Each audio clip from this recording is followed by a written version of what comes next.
इसके उपरांत राज्य के कार्य को अग्रम रोक दिया जाएगा। भोलेनाथ हमारे श्रद्धा के शुभम स्वीकार करो।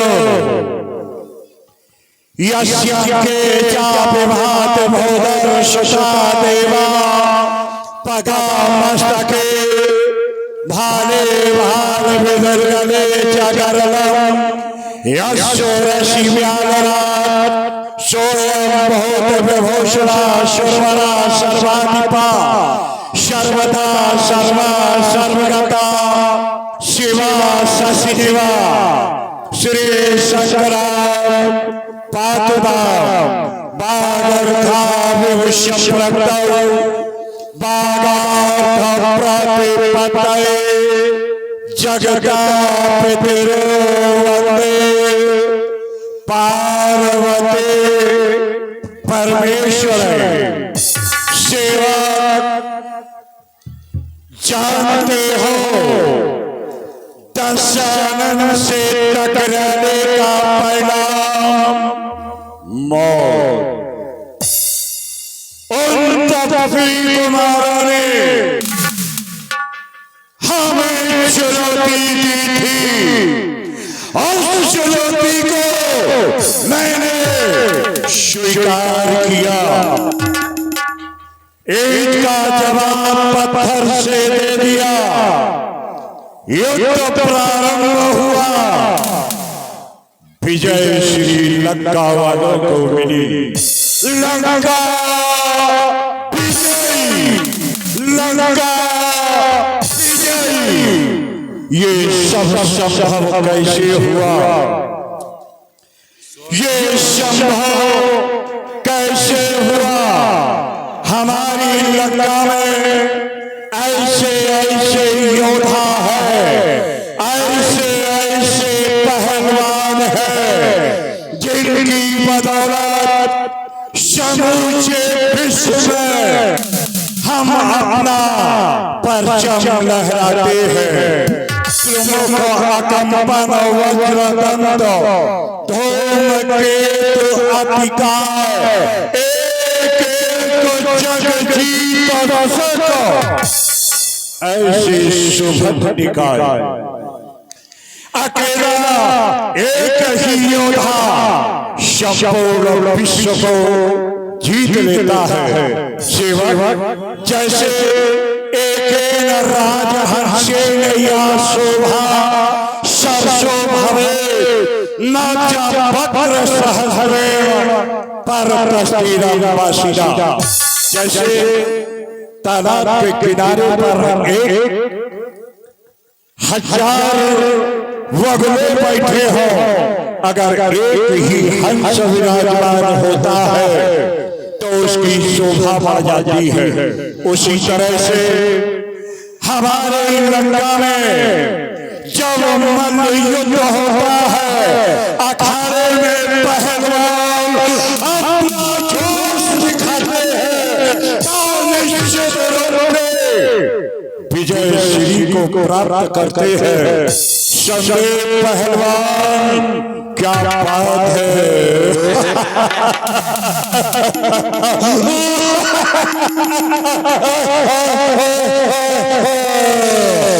ऐसे पहलवानों का संगम जब यहाँ इकट्ठा होता है तो विजय श्री अपने आप कदम चूम लेती है।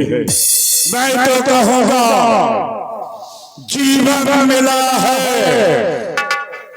तो जिंदगी अगर मिली है तो संघर्ष करो, परिश्रम करो। अगर परिश्रम या संघर्ष नहीं करोगे तो पछताना पड़ेगा। जीवन और जवानी क्या है जो संघर्षों के बीच पले। हम तो दीपकों से कहेंगे जो तूफानों के बीच चले। इस धरा पर सभी चिराग जलते हैं, इंसान तो क्या सब पलते हैं। जिसने भी कांटों से दोस्ती की तो बाहर मिली, क्योंकि कांटों में ही तो गुलाब खिलते हैं। बोलो मनीष, बोलो। 100 रुपए संदीप पहलवान रावण की सुनना अपने पर प्रदान करते हैं। रामलीला समिति की ओर से बहुत बहुत धन्यवाद। वाह, देखा ये पहलवानों का हौसला अफजाई, क्या बात है शशेर। ये पहलवान निश्चित रूप से समूचे विश्व में अपना परचम लहराता है, क्योंकि ये लंका के अखाड़े की शान है, शान। फिर विश्व में क्यों नहीं होगी पहचान, जब ये है लंका के अखाड़े की शान। सेवक, मैं तो ये कहूंगा, संपूर्ण विश्व के योद्धा जो मांग के बने होते हैं, वो आंख से नहीं करते। जिनके शीशे के मका होते हैं, वो पत्थर नहीं उछाला करते। सूखे हुए पिटपों में अंकुर नहीं उगा करते। विश्व के संपूर्ण योद्धा हमारे पहलवानों के आगे नतमस्तक हुआ करते, नतमस्तक हुआ करते। कहो महाराज,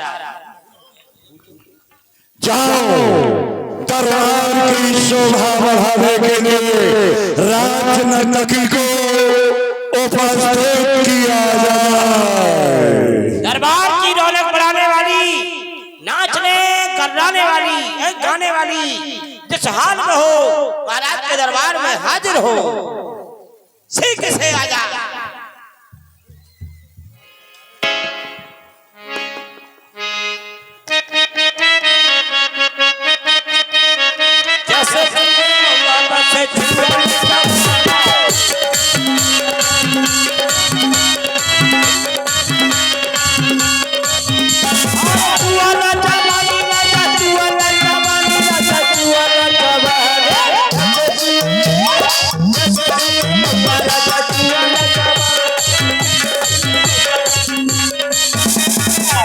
जीवन की जय जयकार हो।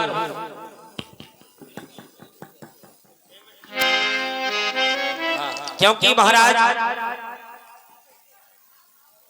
जिस समय से युद्ध स्थल से युद्ध प्रारंभ हुआ है, उसी समय से लंका की हानि ही हानि हो रही है महाराज। इसलिए आपसे निम्न निवेदन है। बिल्कुल सच कहा, क्योंकि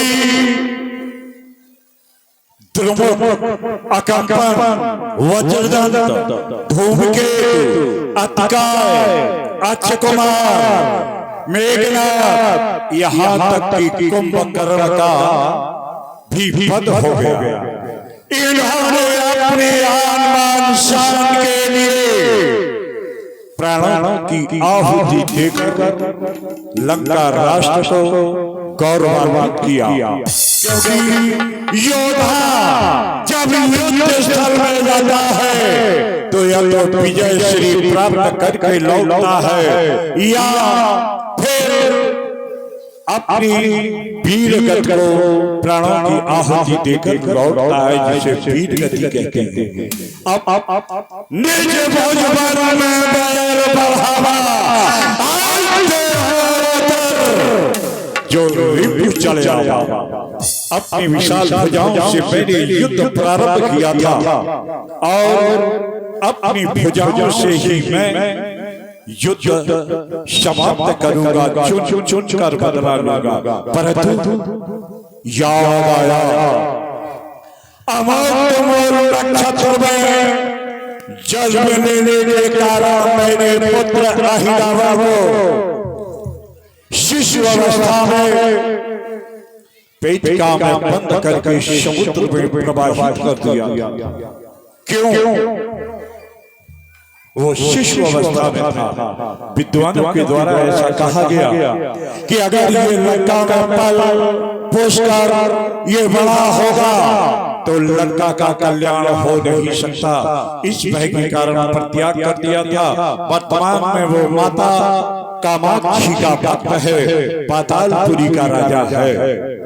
उसका आवाहन आकर्षण मंत्र के द्वारा आवाहन करूंगा तो निश्चित रूप से वो पातालपुरी का परित्याग करके समय समय लंका अवन पर उपस्थित हो जाएगा। एक उम्मीद की किरण जागृत हुई, मैं उसे खोना नहीं चाहता।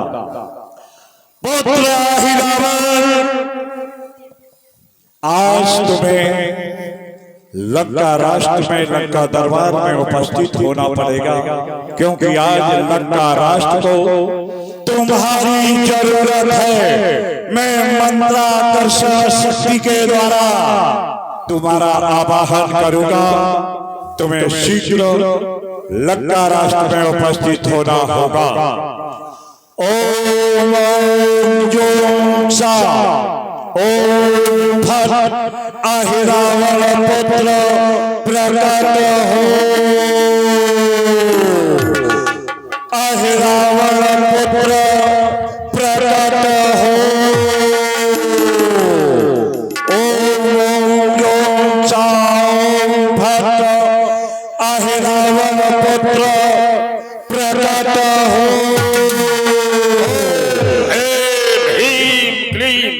चामुंडाय विद्महे ओम ह्रीं ह्रीं ग्लूम जुम सः जलाय जलाय चल चल प्रचल प्रचल ओम हम सम लम छम फट स्वाहा। अनायास मेरा ये मन क्यों विचलित हो रहा है? हे मातेश्वरी, हे जगत जननी, हमें इतनी बुद्धि दो ताकि हमें मालूम चले कि हमारा मन विचलित क्यों हो रहा है। ओम जयंती मंगला काली भद्रकाली कपालिनी दुर्गा क्षमा शिवा धात्री स्वाहा सदा नमोस्तुते। ओ आज तक हमारे पिताजी ने कभी हमें याद नहीं किया, लेकिन ना जाने आज क्यों हमें मंत्राकर्षण करके बुला रहे हैं। बड़ा सौभाग्यशाली में चलो चलता हूँ लंका की ओर। अहिरावण पुत्र प्रकट हो। पिताश्री प्रणाम।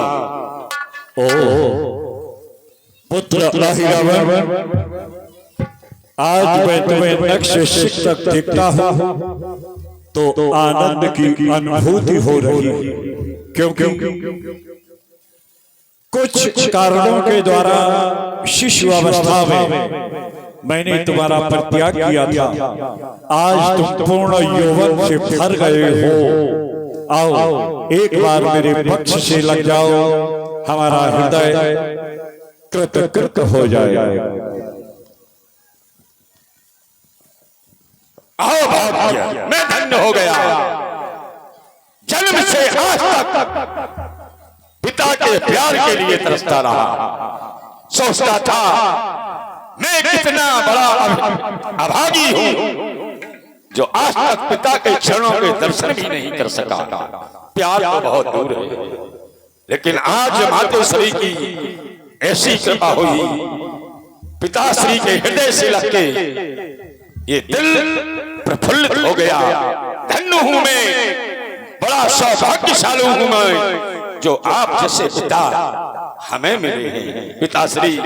लेकिन मैं ये क्या देख रहा हूं कि आपके मस्तिष्क पर ये चिंता के चिन्ह क्यों नजर आ रहा है? पुत्र अहिरावण, अवश्य बतलाऊंगा। बुलाने का कारण सुने। वर्तमान में लंका राष्ट्र में युद्ध चल रहा है दो तपस्वी कुमारों से और मेरा। युद्ध का कारण बहन स्वरूपा को नाक कान विहीन कर बदले में उनकी पत्नी का हरण कर ये विरोध होता। इसके बाद युद्ध प्रारंभ हुआ। जितने भी योद्धा थे, जितने भी भाई थे तुम्हारे, वो सब अपनी आन मान शान के लिए लंका राष्ट्र पर न्यौछावर हो गए, वीरगति को प्राप्त हो गए। एक उम्मीद की किरण जागी। सोचा पुत्र अहिरावण का मंत्राकर्षण शक्ति के द्वारा आवाहन करूंगा तो वो उपस्थित होगा और हमारे रास्ते के जो दोनों कांटे हैं राम और लक्ष्मण, वो निश्चित रूप से दूर करेगा। बेटे, मैंने उनकी पत्नी का हरण किया और हमारी इच्छा है कि तुम दोनों कुमारों का हरण करके माता कामाक्षी की भेंट चढ़ा दो।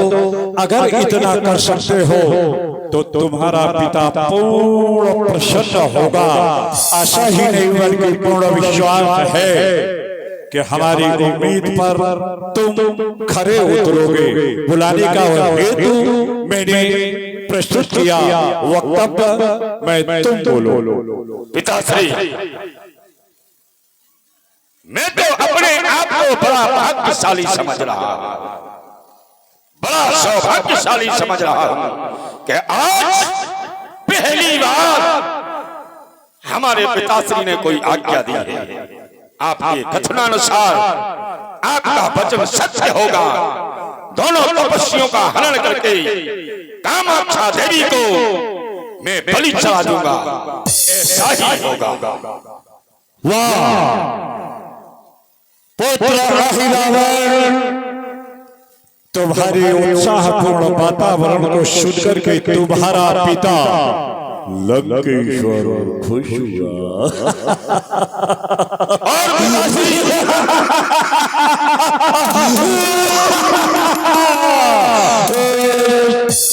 पुत्र, आज सब कुछ भूल गया। वर्तमान में तुम्हारी वार्ता को सुनकर के मैं अत्यधिक प्रसन्न हुआ। बेटे, पिताश्री, कहो। आपके आशीर्वाद से बस यही सीखा है, मुसीबत में कभी घबराना नहीं चाहिए। वाह, क्योंकि बुज़दिलों के इरादे सदा सख्त होते हैं। मुसीबत उन पर आती है जो सच्चे मर्द होते हैं। लेकिन आप, जब हम दोनों तपस्वियों का हरण करेंगे तो आकाश में अंधेरी रात होगी, लेकिन प्रकाशमान होगा। आप समझ लेना, आपने आपकी आज्ञा का आपके पुत्र ने पालन कर लिया। वाह पुत्र अहिरावण, मैं प्रतीक्षारत रहूंगा, क्योंकि जानते हो ये सब वैभव भगवान शिव की कृपा से प्राप्त हुआ है। शिव कृपा तुम पर भी रहेगी, परंतु माता कामाक्षी की विशेष कृपा है तुम पर। अब तुम उनका हरण करके ले जाओ और माता की भेंट चढ़ा दो। मैं पूर्ण आश्वस्त हूँ। अब मैं शाही महल की ओर प्रस्थान करूंगा और उस तेज प्रकाश को देखता रहूंगा कि कब हमारे पुत्र ने अपने कार्य को अंजाम दे दिया। आप चिंता ना करें पिताश्री, ऐसा ही होगा। वाह, कामाक्षी मैया की, महाराज की जय, लंकेश जय शिव महाकाल। चलता हूँ, ये दरबार बंद कर दिया जाए। मायावान, ओ मायावान,